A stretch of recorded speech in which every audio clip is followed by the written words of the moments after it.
ನಮಸ್ಕಾರ ಫ್ರೆಂಡ್, ನಮ್ಮ channel subscribe ಆಗಿ ಹಾಗೆ ಲೈಕ್ ಮಾಡಿ ಫ್ರೆಂಡ್.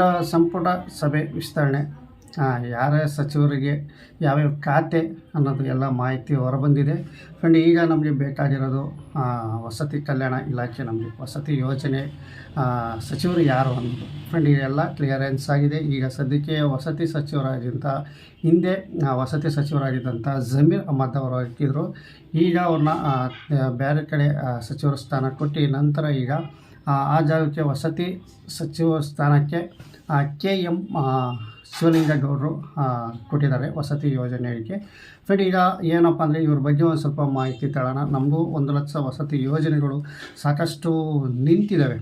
1 BHK ಫ್ಲ್ಯಾಟ್ಗಳು ಸುಮಾರು ಕಡೆ ನಿಂತಿದ್ದಾವೆ, ಎಲ್ಲ ಅರ್ಧಬರ್ಧ ಕೆಲಸ ಆಗಿದ್ದಾವೆ. ಈಗ ನೂತನ ಶಾಸಕರಾದಂಥ ಶಿವಲಿಂಗೇಗೌಡರು ಇವರು ಯಾವ ರೀತಿ ಇದನ್ನ ಮುಂದುವರಿಸ್ತಾರೆ ಅನ್ನೋದು ನೋಡಬೇಕು. ಯಾಕೆಂದರೆ ಇವ್ರದ್ದು ಸತತವಾಗಿ 4 ಸರಿ ಗೆದ್ದಿರುವಂಥ ಶಾಸಕರು ಅಂತಲೇ ಹೇಳ್ಬೋದು ನಿಜರು. ಯಾಕೆಂದರೆ ಅವ್ರು ಕೆಲಸ ಮಾಡೋದ್ರಿಂದ ಸತತವಾಗಿ 4 ಸರಿ ಇವರು ಗೆದ್ದಿದ್ದಾರೆ ಫ್ರೆಂಡ್. ಇವರು ಸ್ವಲ್ಪ ಹಿನ್ನೆಲೆ ನಿಮ್ಗೆ ತೋರಿಸ್ತೀನಿ. ಆದಷ್ಟು 1 ಲಕ್ಷ ಬಡವರಿಗೆ ತೀರಾ ಹೆಲ್ಪ್ ಮಾಡಿದ್ದಾರೆ. ಅಲ್ಲಿ ಸುತ್ತಮುತ್ತ ಏನು ಇದರ ತುಂಬ ಹೆಲ್ಪ್ ಮಾಡಿದ್ದಾರೆ. ಮತ್ತು ಇವರು ಕೃಷಿಕರು ಅಂದರೆ ಏನು ರೈತರಾಗಿ ಬಂದಿರುವಂತಹ ಸಚಿವರು ಈಗ KM ಶಿವಲಿಂಗೇಗೌಡರು ವಸತಿ ಸಚಿವರು. ಅದೇ ಥರ ನಮ್ಮ ಕರ್ನಾಟಕದಲ್ಲಾಗಿರ್ಬೋದು, ನಮ್ಮ ಬೆಂಗಳೂರಿನಲ್ಲಾಗಿರ್ಬೋದು ವಸತಿ ಯೋಜನೆ ಬಗ್ಗೆ ಸಾಕಷ್ಟು ಗಮನ ಹರಿಸಿದ್ದಾರೆ ಇವರು. ಈಗ ನಮಗೆ 1 ಲಕ್ಷ ವಸತಿ ಯೋಜನೆಯಲ್ಲಿ ಇದರ ಬಗ್ಗೆ ಮಾಹಿತಿ ಅವ್ರ ಹತ್ರ ಹಂಚ್ಕೋಬೇಕು. ಬಟ್ ಇವರು ಹಾಸನ ಜಿಲ್ಲೆ ಅರಸೀಕೆರೆ ತಾಲೂಕಲ್ಲಿ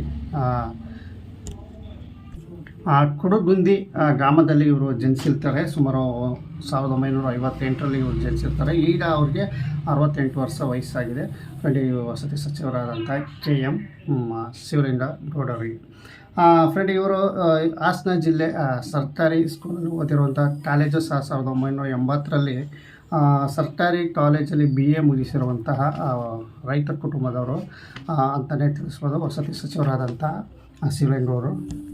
2001ರಲ್ಲಿ ಇವರು 2001ರಿಂದ 2006 ಹಾಸನ ಜಿಲ್ಲೆಯ ಪಂಚಾಯತ್ ಅಧ್ಯಕ್ಷರಾಗಿ ಇವರು ಸೇವೆ ಸಲ್ಲಿಸಿದ್ದಾರೆ. ಅದೇ ಥರ 2004ರಲ್ಲಿ ಇವರು ಗಡ್ಸಿ ವಿಧಾನಸಭಾ ಕ್ಷೇತ್ರದಿಂದ ಇವರು ಎಲೆಕ್ಷನ್ ನಿಂತು ಗೆದ್ದಿದ್ದಾರೆ. ಅಂದರೆ JDS ಅಲ್ಲಿ ಇವರು ಸತತವಾಗಿ 3 ಸರಿ JDSಲ್ಲಿ ಬಂದರು.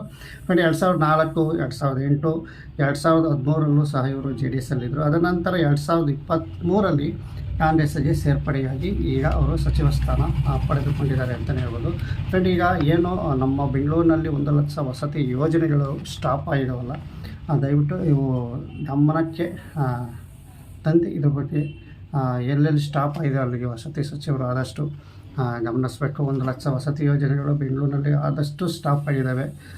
ಈ ಸ್ಕೀಮು ಎಲ್ಲೆಲ್ಲಿ ಹಣ ಬಿಡುಗಡೆ ಆಗಿಲ್ಲ ಅಂತ ನಿಂತಿದ್ದಾವೆ. ಅವೆಲ್ಲ ಒಂದು ಸ್ವಲ್ಪ ವಸತಿ ಸಚಿವರಾದಂಥ ಶಿವಲಿಂಗೇಗೌಡರು ದಯವಿಟ್ಟು ಈ ಕಡೆ ಗಮನ ಹರಿಸಿ ಬಡವರಿಗೆ ಸ್ವಲ್ಪ ಮನೆ ಸೂರು ಒದಗಿಸ್ಕೊಡಿ ಅಂತ ತಮ್ಮಲ್ಲಿ ಕೇಳ್ಕೊಳ್ತೀನಿ. ನೂತನ ಮುಖ್ಯಮಂತ್ರಿ DK ಶಿವಕುಮಾರ್ ಸರ್ ಹಾಗೂ ಶಿವಲಿಂಗೇಗೌಡರು ಸ್ವಲ್ಪ 1 ಲಕ್ಷ ವಸತಿ ಯೋಜನೆ ಸ್ಕೀಮ್ಗಳು ನಿಂತಿದ್ದಾವೆ ಬೆಂಗಳೂರಿನಲ್ಲಿ. ಆದಷ್ಟು ಅವು ಹಣ ಬಿಡುಗಡೆ ಮಾಡಿ ಪೂರ್ಣಗೊಳಿಸಿ ಬಡವರಿಗೆ ಕೊಡಬೇಕು ಅಂತ ನಾವು ಕೇಳ್ಕೊತೀವಿ ಫ್ರೆಂಡ್. ಇಲ್ಲೆಲ್ಲ ಬಡವರೇ ಇರೋದು, ಕೂಲಿ ಕಾರ್ಮಿಕರಾಗಿರ್ಬೋದು, ಆಟೋ ಡ್ರೈವರ್ಸ್ ಆಗಿರ್ಬೋದು, ಗಾರ್ಮೆಂಟ್ಸ್ ಕೆಲಸ ಮಾಡೋ ಅಂಥವ್ರು. ಹಾಗಾಗಿ ಇಲ್ಲಿ ಸ್ಥಗಿತಗೊಂಡಿರುವಂಥ ಸುಮಾರು 5 ವರ್ಷ 6 ವರ್ಷದಿಂದಲೂ ಸಹ ಕೆಲಸಗಳು ಸ್ಟಾಪ್ ಆಗಿದ್ದಾವೆ. ದಾಸಹಳ್ಳಿ ಆಗಿರ್ಬೋದು, ಗಾಣಿಗಳ್ಳಿ ಆಗಿರ್ಬೋದು, ಬೆತ್ತಂಕೆರೆ ಆಗಿರ್ಬೋದು, ಇಡ್ಲಿಜಾಜಿ ಆಗಿರ್ಬೋದು, ಗೊಳ್ಳಳ್ಳಿ, ಇನ್ನೂ ಸಾಕಷ್ಟು ಕಡೆ ಇವೆಲ್ಲ 1 BHK ಫ್ಲ್ಯಾಟ್ ನೆಲಗುದ್ದಿ ಬಿದ್ದಿದ್ದಾವೆ. ಆದಷ್ಟು ಈಗ ಹೊಸ ಸಚಿವರಾದಂತಹ KM ಶಿವಲಿಂಗೇಗೌಡರವರು ದಯವಿಟ್ಟು ಈ ಕಡೆ ಗಮನ ಹರಿಸ್ಬೇಕು. ಮತ್ತು ಎಲ್ಲ ಯಾಕೆಂದರೆ ಸತತವಾಗಿ 4 ಸರಿ ಗೆದ್ದಿರುವಂಥ ಎಷ್ಟು ಕಾರ್ಯ ಮಾಡಿದ್ದಾರೆ ಅಂತ ಅವರು ಈ 4 ಸರಿ ಗೆದ್ದಲ್ಲೇ ಗೊತ್ತಾಗುತ್ತೆ ಜನರಿಗೆ ಎಷ್ಟು ಸಹಾಯ ಮಾಡಿದ್ದಾರೆ ಅಂತ. ಈಗ ಅವರು ಉತ್ತಮವಾದಂಥ ವಸತಿ ಯೋಜನೆ ಕೊಟ್ಟಿದ್ದಾರೆ. ಬಡವರಿಗೆ ಒಂದು ಸೂರು ಕೊಡಲಿ, ನಾವು ಸಾಕಷ್ಟು ಜನ ಕಾಯ್ತಾ ಇದ್ದಾರೆ ಬಡವರಿಗೆ ಒಂದು ಸೂರು ಕೊಡಲಿ ಅಂತ. ಅದನ್ನ ಪೂರೈಸಿ ಅಂತ ಹೇಳ್ತಾ ಶುಭ ಹಾರೈಸ್ತೀವಿ ನಮ್ಮ ಯೂಟ್ಯೂಬ್ ಚಾನಲ್ ಕಡೆಯಿಂದ ಹೊಸ ನೂತನ ಸಚಿವರಾದಂತಹ KM ಶಿವಲಿಂಗೇಗೌಡರಿಗೆ ಅಂತ ಹೇಳ್ತಾ ವಿಡಿಯೋ ಮುಗಿಸ್ತೀನಿ. ನಮಸ್ಕಾರ.